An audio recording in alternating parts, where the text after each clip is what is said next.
ते भर दे। छेर छेरा के बहाना माँ छेर छेरा ते दे दे। छेर छेरा के बहाना माँ छेर छेरा ते दे दे।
छेर छेरा के बहाना माँ छेर छेरा ते दे दे।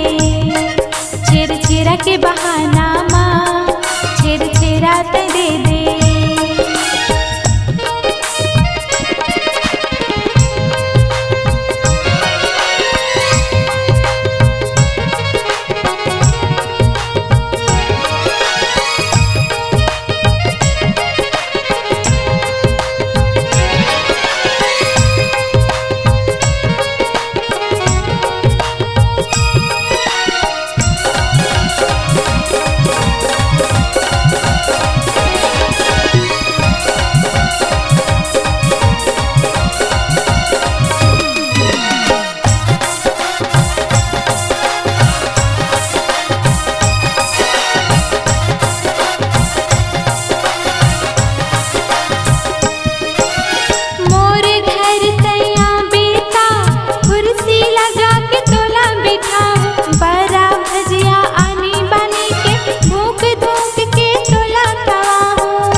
छेर छेरा के बहाना माँ छेर छेरा मैं दे हूँ।